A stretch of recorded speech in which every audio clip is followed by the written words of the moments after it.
Variance एमा सोध्नु है निकाल्नु पर्यो सोध्यो कुरा त निकाल्नु पर्यो नि त हैन ल भेरिएन्स निकालेको कसैलाई कन्फ्युजन छैन होला त्यसपछि बी नम्बरमा हेर्नुस् त what is the correlation coefficient between return from stock X and Y भन्दियो बी नम्बरमा के सोधिदियो कोरिलेसन सोधिदिरहेछ हेर्नुस् त CORRELATION correlation between stock A and B हामीले एक्स र वाई लाई A B भनेको छ है भनेपछि हेर्नुस् त कोरिलेसनको RAB फर्मुला के हो हामीले COB हेर्नुस् त COB AB divided standard deviation of A into standard deviation of B हेर्नुस् त COB AB हामीले कति निकालेको -57.75 हो अनि यो कति थियो 9.76 इन्टु 5.94 सरी 95 हो 95 हो कि 94 94 ल यो कति आउँछ मलाई भनिदिनुस् माइनसमा आउँछ यो कति आउँछ यो कति आउँछ 0.9961 ल निकालेको कोरिलेसन र कोभेरिएन्सको आन्सर माइनसमा आउनु भनेको रिस्कलाई कम गर्न सकिन्छ भने हैन मैले अघि हो कि हैन अब डी नम्बरमा त्यही सोधिरा होला अरु के सोध्यो what are the portfolio return sorry C नम्बरमा हैन can you diversify the risk from the portfolio of this two stock explain भनेको छ ल सी नम्बरमा लेखिहाल्नुस्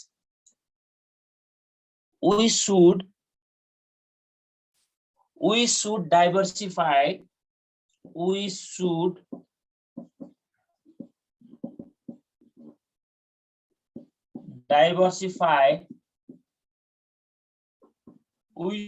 diversify the risks we should diversify the risks हामीले रिस्कलाई घटाउन सक्छौं अथवा कम गर्न सक्छौं we should diversify the risks because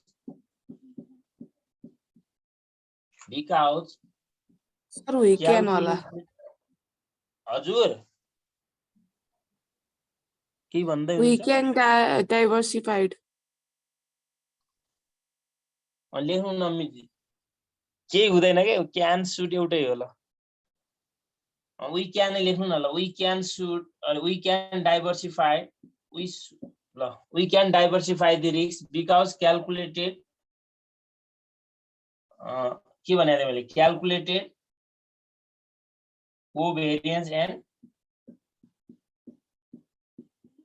covariance and correlation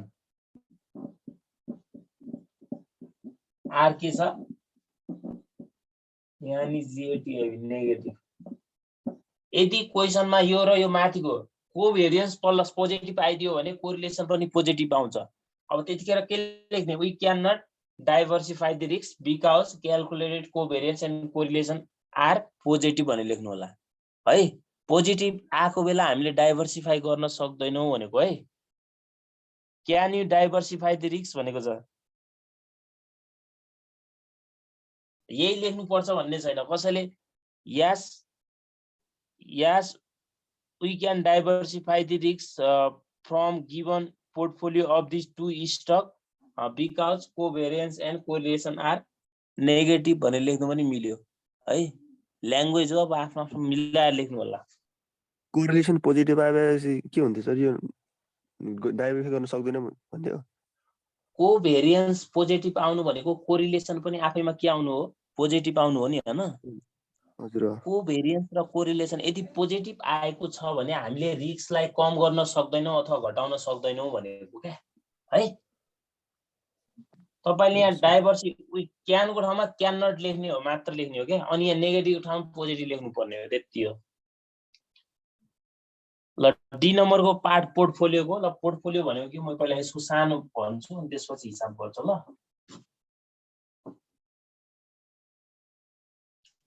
पोर्टफोलियोमा यहाँ धेरै हामी डिटेलली जान्दैनौं एकदम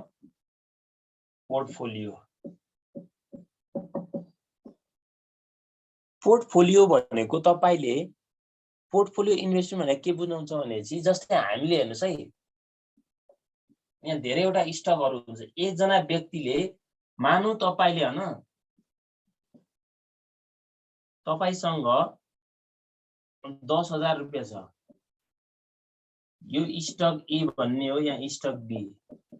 तपाईसँग इन्भेस्टेबल अमाउन्ट अथवा इन्भेस्टेबल फन्ड कति छ? 10,000 छ। तपाईले यहाँ 5,000 लगानी गर्नुभयो, यहाँ पनि 5,000 लगानी गर्नुभयो भने एउटा कम्पनीको स्टकमा भएको तपाईलाई लस अथवा यसलाई के भन्छ हामी फाइनान्शियल लस अथवा रिस्क भन्छ नि, जति यहाँ लस भयो नि तपाईले यो लस अमाउन्ट तपाईले यताबाट के गर्न सक्नुहुन्छ, यताबाट एडजस्ट गर्न मिल्छ। अथवा एउटा ठाउँमा लस भयो भन्दैमा अर्को ठाउँमा पनि लस हुन्छ भन्ने हुन्छ त? हुँदैन नि त। जस्तै एउटै कम्पनीमा तपाईले लगानी गर्नु भएको छ, त्यो कम्पनी डुब्यो भने त तपाईको सबै पैसा गयो नि, हैन? तर तपाईले धेरै सेक्टरमा लगानी गर्नु भएको छ भने एउटा ठाउँमा डुब्दा पनि त्यहाँको लसलाई हामीले अर्को ठाउँमा गएर के गर्न सक्छौं, रिकभर गर्न सक्छौं भने त्यसलाई नै हामी पोर्टफोलियो इन्भेस्टमेन्ट म्यानेजमेन्ट भन्छौं क्या है। बुझ्नु भयो नि? एउटा भन्दा बढी क्षेत्रमा, एउटा भन्दा बढी स्टकमा यदि इन्भेस्टरले लगानी गर्छ भने उसको त्यो पोर्टफोलियो हो क्या है। पोर्टफोलियो जस्तै यो गर्नुभयो भने यसले के यसो किन गर्छ भन्नु होला है, किन गर्छ नलाग्यो भन्नुस् त? रिस्कलाई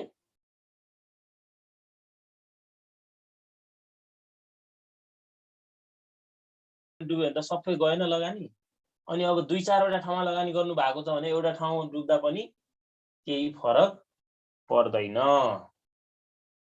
ल एक लाइनमा लेख्नुस्। An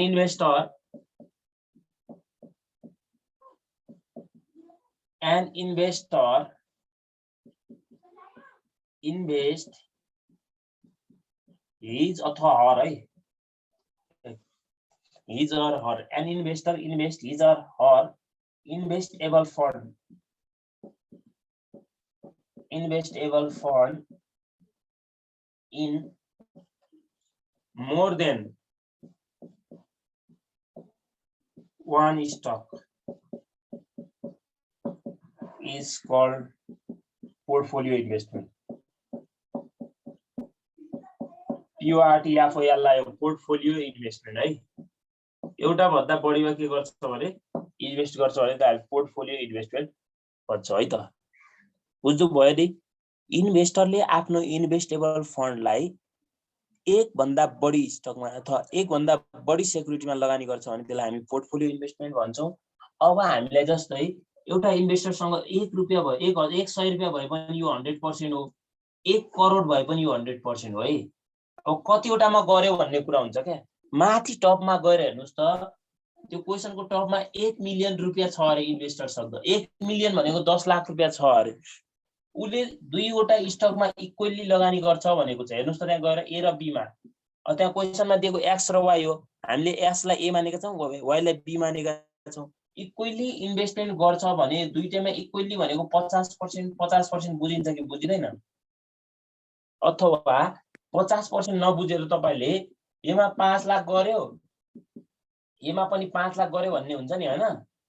यति त बुझ्नु भएको छ नि? छ कि छैन यति बुझ्नु भएको? 1 मिलियन पैसामा दुईटामा इक्वली गर्यो। अब यो 5 लाख कति पर्सेन्ट हो भन्नको लागि 5 लाखलाई माथि राख्ने, जम्मा रुपैयाँलाई तल राख्ने। जम्मा रुपैयाँ कति हो सँग? 10 लाख हो, अथवा 0.5% भयो। एउटा 0.5 भन्ने हुने बित्तिकै 0.5% हैन, यो 50% हो। 50% भने 0.5 मा लेखे है मैले, डेसिमलमा लेखे डाइरेक्ट। अनि यो हेर्नुस् त, यो पनि अहिले इक्वली भयो। तर कहिलेकाहीँ के भइदिन्छ, अमाउन्ट यहाँ 70,000 भइदिन्छ। एउटामा 20,000 लगानी गर्यो, अर्कोमा 50,000 गर्यो भनेपछि तपाईले 20,000 डिवाइडेड 70 गरेर यहाँ राख्ने, अनि यहाँ आइसकेपछि 1 बाट घटाएर यता राख्दिने है। हामीले जस्तै स्टक ए मा कति पैसा लगानी गर्यो अनि जम्मा पैसा भयो कतिको, जम्मा पैसाको कति ए मा गर्यो, जम्मा पैसाको कति बी मा गर्यो भने अहिले त इक्वली गरेछ। इक्वली भन्ने बित्तिकै त 50% हो। डेसिमलमा राख्दाखेरि 0.5 भइहाल्यो। यति बुझ्नु भएको छ नि, हैन? अब तपाईहरुले आफै गर्न सक्नुहुन्छ। अब म क्वेशनतिर लागे है। हेर्नुस् त, यो क्वेशन गर्छु, तपाईहरुले यस्ता टाइपको क्वेशनहरु सब आफै गर्नुहुन्छ है। ल अरु क्वेशन हेर्नुस्। अब डी नम्बरमा हेर्दिनुस्। What are the portfolio return variance and standard deviation of this portfolio अरे।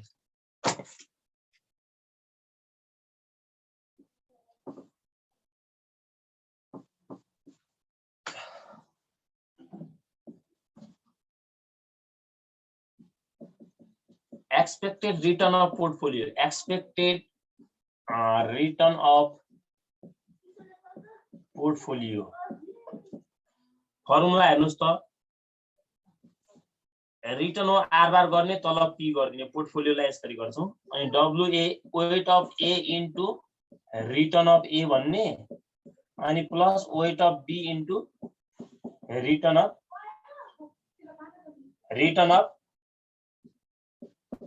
बी।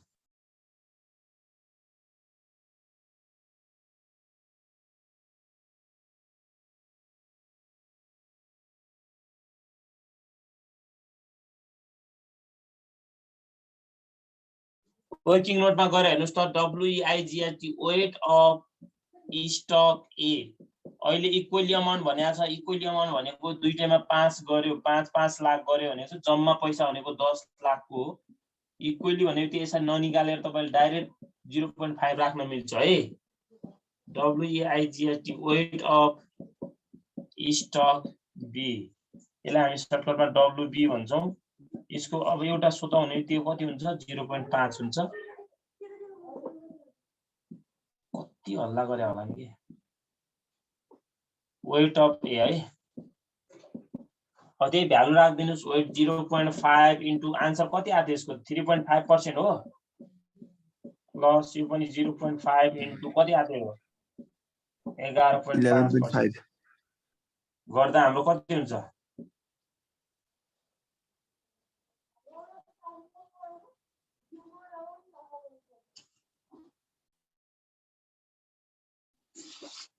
7.5 हो। देखिरहेको छैन होला, यो पोइन्टहरु राम्ररी लेख्नु होला। यो 0.5 भनेको यो अर्को मार्करले लेखौँ भने मेट्नै गाह्रो भयो कि मलाई। ल 7.5 हो।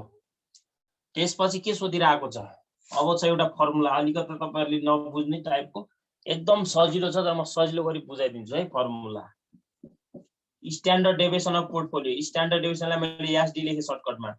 स्ट्यान्डर्ड डेभिएसन अथवा यसलाई हामी रिस्क अफ पोर्टफोलियो पनि भन्छ है। Risk of portfolio, PORTFOLIO portfolio. अब सिग्मा पी भन्ने यसलाई हेर्नुस् है, अहिले नसार्नु होला, अलि लामो छ, बुझाएर लेख्छु म। वेट अफ ए को स्क्वायर इन्टु वेट अफ ए को स्क्वायर इन्टु भेरिएन्स अफ ए भने पनि छ, स्ट्यान्डर्ड डेभिएसन ए को स्क्वायर भन्दा पनि छ एउटै कुरा हो। फेरि वेट अफ बी को square into variance of B भन्दा पनि हुन्छ, अथवा स्ट्यान्डर्ड डेभिएसन बी को स्क्वायर भने पनि भयो। अनि हेर्नुस् त 2 इन्टु जहिले पनि जोडा भनेको 2 हो, त्यो 2 जना 2 COBAB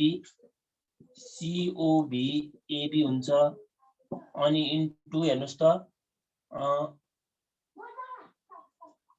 लास्टमा WAWB लेख्दिने। हेर्नुस् त अलि फर्मुला लामो भयो है। अनि अब यहाँ के हाल्दिनु पर्यो, स्ट्यान्डर्ड डेभिएसन भन्ने बित्तिकै पोर्टफोलियोको के हाल्नु पर्यो, रुट हाल्नु पर्यो। W बाट सुरु गर्ने, वेट अफ ए को स्क्वायर, ए को काम सक्ने WA square into standard deviation A को स्क्वायर, फेरि त्यही काम गर्ने WB को स्क्वायर इन्टु के गर्ने, स्ट्यान्डर्ड डेभिएसन बी को स्क्वायर प्लस कोभेरिएन्स 2 भनेको हेर्नुस्, को भनेको जोडा, त्यही भएर 2 COB भयो। अनि लास्टमा W वावा भने WAWB, weight of A weight of B भनेको है। जहाँ पनि पोर्टफोलियो दुईवटा दिया भने यसरी गर्नु होला है। यहाँ हेर्नुस्, अब भ्यालु राख्दिनुस् 0.5 को। एकजनाले क्याल्कुलेसन गर्नु चाहिँ मलाई आन्सर चाहिन्छ 76। एकजनाले क्याल्कुलेसन गर्नुस् है।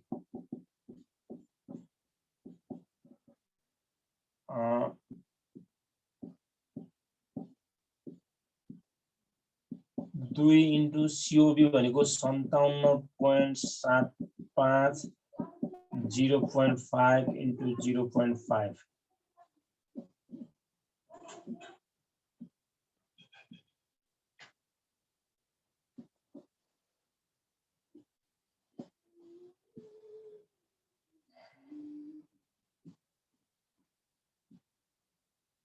कति आयो एकजनाले भन्नुस् त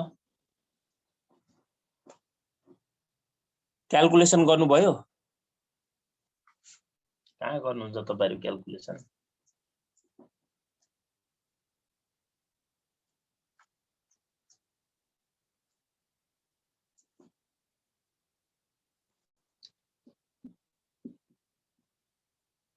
23.81 प्लस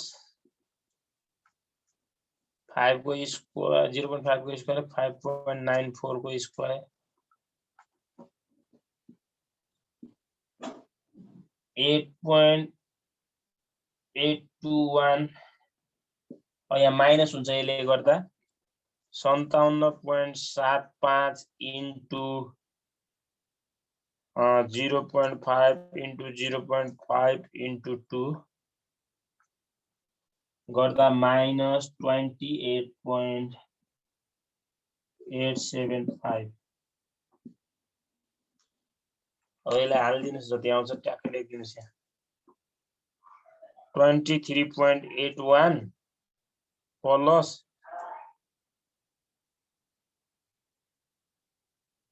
यो गलत भइसक्यो क्या यो 28 हो क्या यो कति आउँछ यो गलत भयो जस्तो लाग्यो एकैछिन है 0.5 को स्क्वायर इन्टु 5.94 को स्क्वायर 8.821 हैन सर सेकेन्ड को रङ भयो हजुर 8 हो हैन 8.82 8.81 हो 821 ल कति आयो समग्रमा भन्दिनुस् त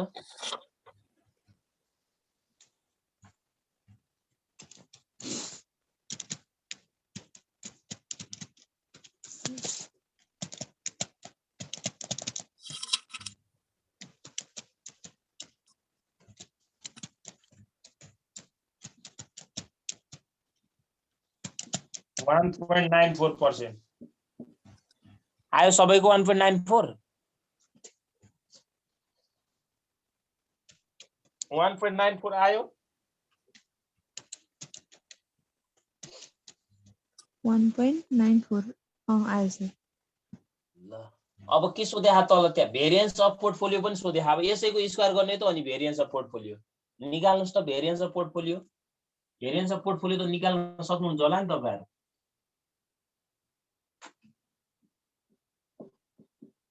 variances of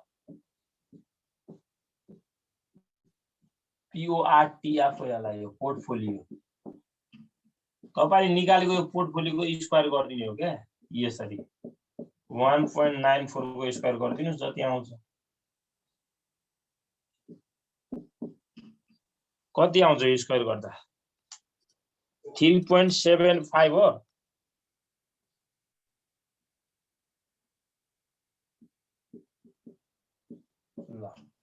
यति भयो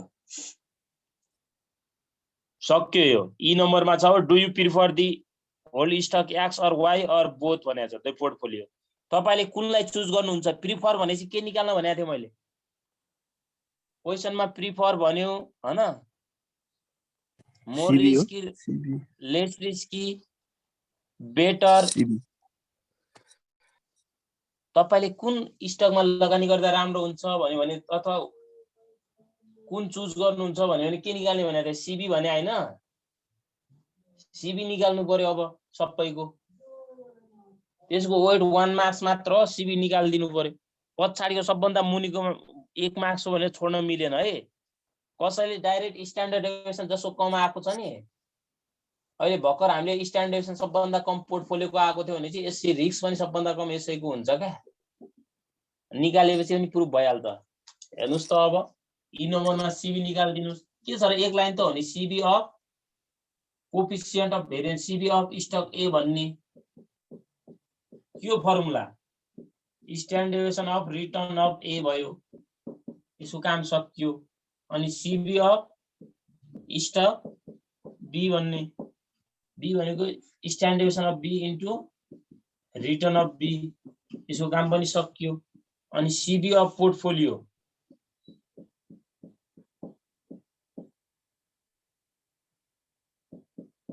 सीबी अफ पोर्टफोलियो के हो त स्ट्यान्डर्ड डेभिएसन अफ पोर्टफोलियो अनि रिटर्न अफ पोर्टफोलियो गर्दिनुस् आन्सर राख्नुहोस् 9.76 यो 3.7 3 point कति हो 3.5 अनि यो 5.94 divided 11.5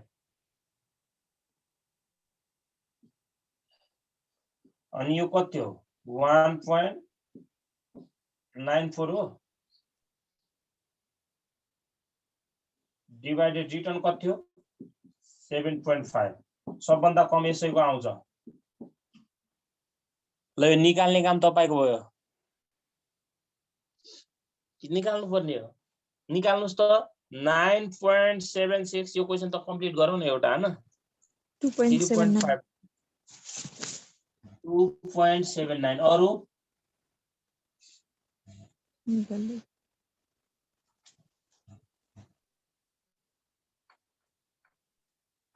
0.5165.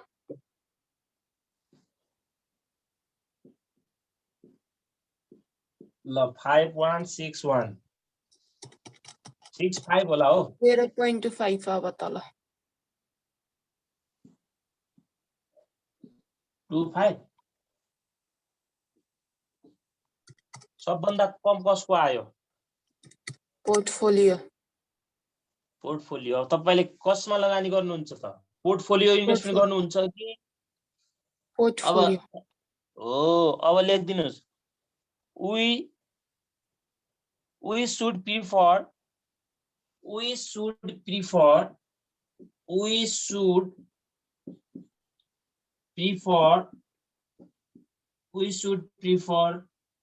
of portfolio stock Kina? Because it has lower coefficient of variance. It has lower CB than other stock. It has because it has lower risk per unit. Risk per unit, lower risk per unit अथवा CB of other CB than other stock.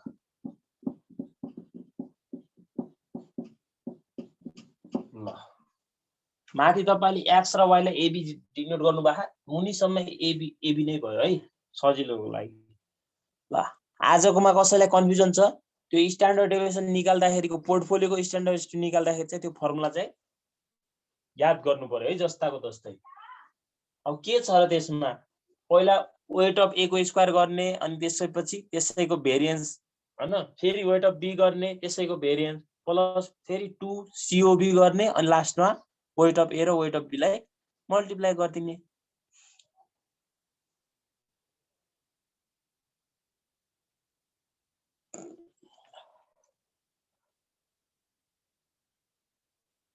ल corporate लगत्तै हुन्छ अब 1 minute पछि जोडिहाल्नुस् 1 minute के लगाएर जोडिहाल्नुस् है